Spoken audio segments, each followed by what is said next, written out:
చంద్రబాబు నాయుడు గారు సృష్టించుకున్నటువంటి ఎన్టీఆర్కి భూమి నుంచి ఎన్టీఆర్ని కిందకి తీసుకొచ్చారనమాట. ఆ రియల్ ఎన్టీఆర్ గారు చెప్పిన మాటలకి ఎంత వ్యత్యాసం ఉన్నదో మనం చూశారు కదా. మా ఏజ్ వాళ్ళకి చాలా స్పష్టంగా ఆ రోజు ఏం జరిగింది, ఎన్టీ రామారావు గారిని ఎంత దారుణంగా వెన్నుపోటు పొడిచారు, అధికారం దాహంతో ఎన్టీ రామారావు గారిని, ప్రజల మనిషి అయినటువంటి ఎన్టీ రామారావుని ప్రజలకు ఏ విధంగా దూరం చేశారు అనేది మాకందరికీ కళ్ళకు కట్టినట్లుగా తెలుసు. ఎన్టీ రామారావు గారి ఆవేదన కూడా మనం చూసాం. కానీ ఈ రోజున మరి అధికార దాహంతో, అధికార పిచ్చతోటి, డబ్బు పిచ్చతోటి, అధికారం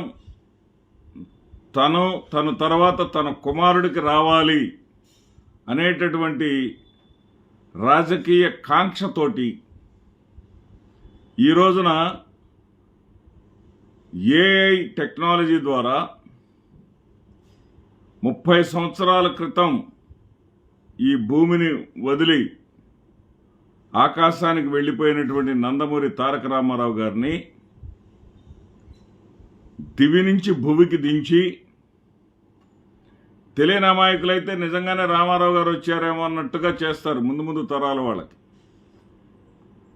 ఆ రకంగా వచ్చేసి కిందకు దిగొచ్చేసి చంద్రబాబు నాయుడు గారి చెయ్యి, నారా లోకేష్ గారి చెయ్యి పట్టుకొని మా పిల్లలు వీళ్ళని ఆశీర్వదించండి అన్నట్లుగా, ఆయన అభ్యర్థించినట్లుగా దివి నుంచి భూమికి దిగి వచ్చినటువంటి సీనియర్ ఎన్టీఆర్ మరి లోకేష్ని వారసుడిగా ప్రకటించినట్లుగా చాలా చక్కగా క్రియేట్ చేశారు.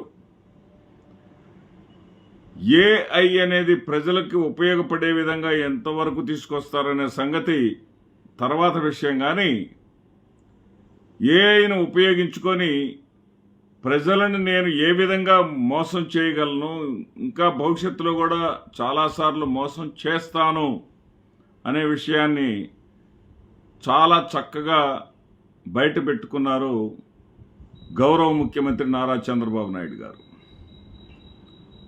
ఆయన ఏమన్నారంటే, వారసత్వం అనేటటువంటి ప్రకటన చంద్రబాబు నాయుడు గారి నోటి ద్వారా చెబితే దానికి విశ్వసనీయత ఉండదు, విలువ ఉండదు అని తన కార్యకర్తల చేత, తన ద్వితీయ, తృతీయ, ప్రథమ శ్రేణి నాయకుల చేత చెప్పిస్తూ ఉన్నారు. అది చాలదు అన్నట్టుగా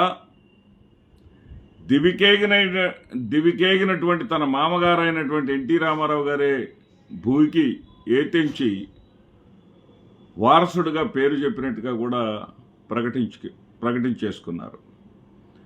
ఆ రోజున అంత వెన్నుపోటు పడవటానికి కారణం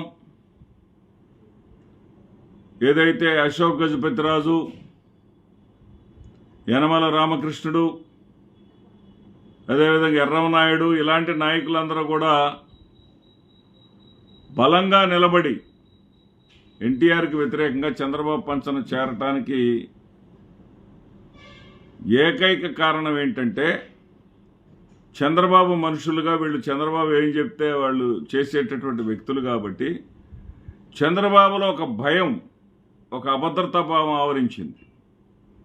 ఎందుకంటే ఎన్టీ రామారావు గారు కర్నూలు జిల్లా పర్యటనలో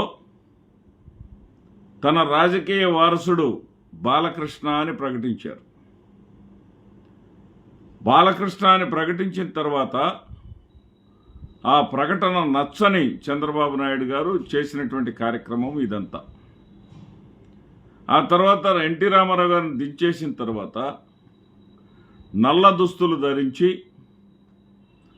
తన మీద ఆ వైస్రాయ్ హోటల్ ముందు కోడిగుడ్లు, చెప్పులు వేయించుకున్న తర్వాత ప్రజాక్షేత్రంలోకి నేను వెళతాను, ప్రజల మధ్యకు నేను వెళతాను అని చెప్పి మనోవేదంతో ఉన్నటువంటి నందమూరి తారక రామారావు గారు విశాఖపట్నంలో ఈరోజు కూడా ఈనాడు పేపర్లో ఆ కటింగ్ దొరుకుతుంది.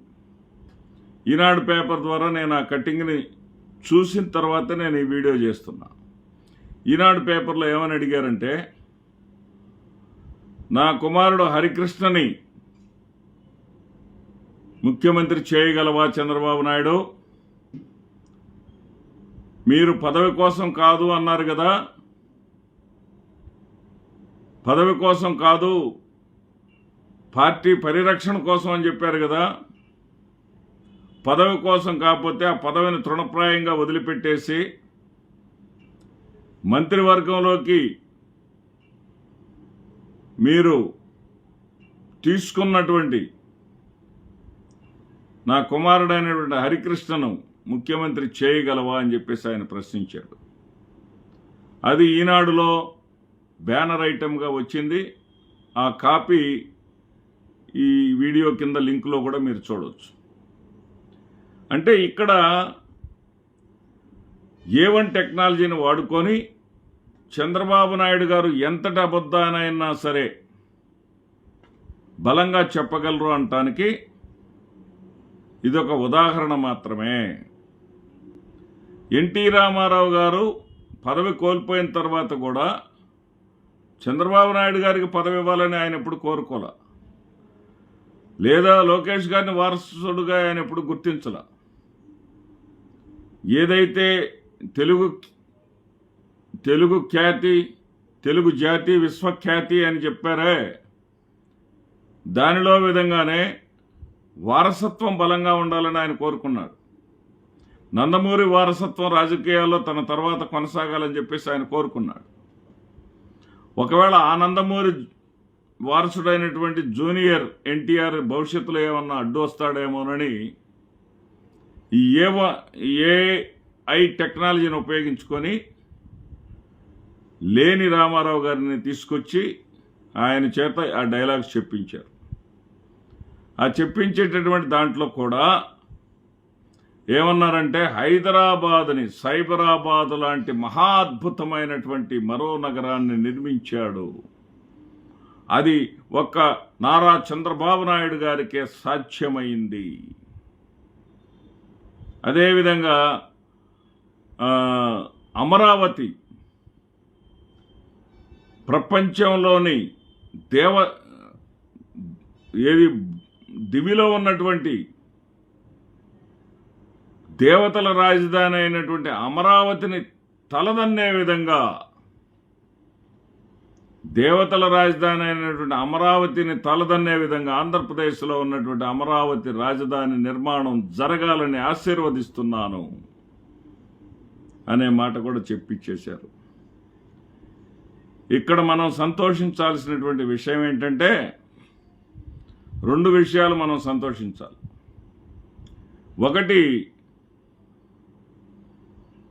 దేవతల ప్రక్కన ఆకాశంలో ఉన్నటువంటి రామారావు గారు చంద్రబాబు నాయుడు గారు నిర్మించబోతున్నటువంటి ఆ రాజధానిలోనే ఉంటానని చెప్పేసి అక్కడి నుంచి ప్రయాణం అయ్యాడు అనేటటువంటి వార్తని AI ద్వారా చెప్పించలేదు. ఆ వార్తను కూడా పచ్చపత్రిక